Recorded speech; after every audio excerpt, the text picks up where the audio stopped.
There's a moment that most of us have been in when we stand there watching our child refuse to say sorry and know that they're wrong, but it feels like the longer that it goes on, the worse it's going to get. The instinct is to push harder, to insist, to make them. And if you've tried that, you already know that it doesn't work. Now, if you're raising a strong-willed or sensitive child and you want them to genuinely understand the impact of their actions and take responsibility, not just comply under pressure, you're exactly who this video is for. So what I'm going to share with you isn't a script or a trick. It's the reason why everything you've tried hasn't worked and what actually does. So if you're new here, please do hit subscribe. There's a new video most weeks, and this is part of a series on parenting strong-willed and sensitive children. I'm Camilla. I'm a parenting coach who's helped thousands of families, and I'm a mum of 4 who's lived through plenty of these moments myself. I help these parents of strong-willed and highly sensitive children find an approach that actually works. Not just in theory, but in the real, exhausting, live, messy moments too. So let's start with why this is so hard for these children in particular. For a strong-willed child, saying sorry isn't just an apology. It feels like admitting defeat. And for a child who is already feeling the shame of what they've done, because I promise you they are, even if it doesn't look that way, being pushed to say sorry out loud before they're ready causes a kind of a brain freeze. They know they were wrong, but forcing it is definitely going to backfire. The words might come out, but they mean nothing. Sorry, it'll sound like. And actually, we've made it harder for them to get there genuinely the next time. So, the child who screams, "Go away," or "I'm not saying sorry," is feeling cornered and overwhelmed. And that's the only way that they're able to respond in that moment. Now, here's the part that most parents find really hard to hear. A forced sorry doesn't teach empathy. It teaches a child that saying the right words might make the pressure stop. But those are 2 completely different lessons, and only one of them matters to us parents. So when we shame, we push or insist our way to an apology, our child isn't thinking about the person they hurt. They shut down. The words may come out, but nothing behind them has shifted. The moment closes, the learning never happened. And there's actually a true cost too. A child who is pushed into a sorry they don't mean learns to shut down faster next time, not open up. So if pushing for the sorry doesn't work, what does?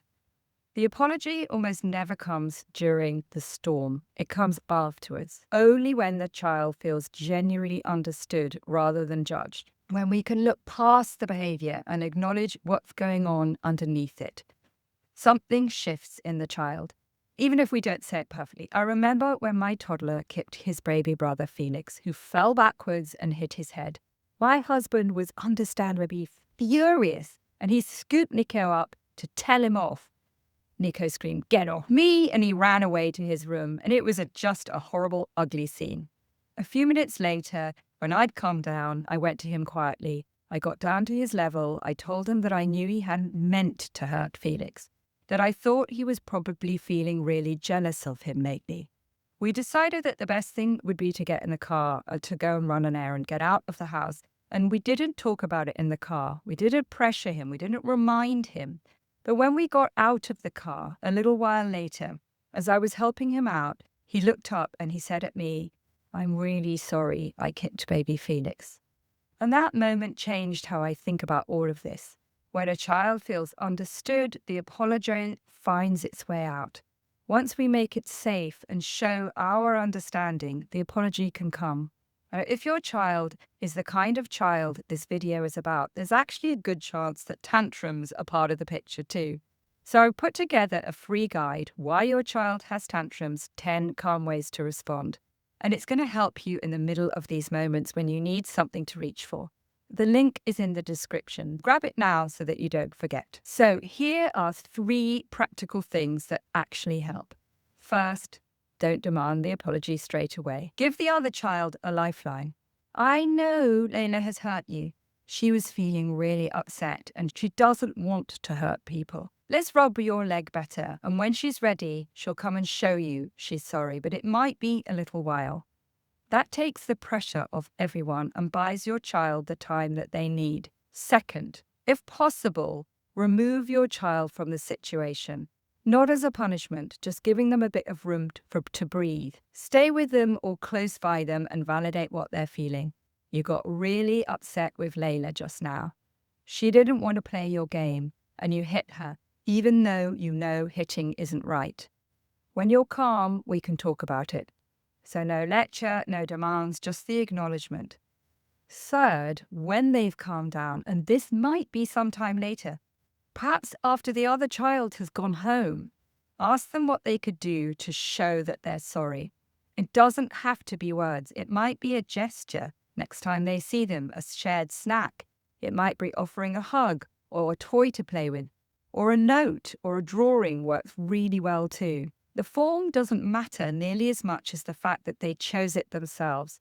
Repair is important, but when we create the space for our child to choose it, when they're calm and their brain is clearly able to think again, it will be so much more meaningful, and it will help them learn for the next time. So the child who says sorry because they genuinely feel it has learned something that will stay with them.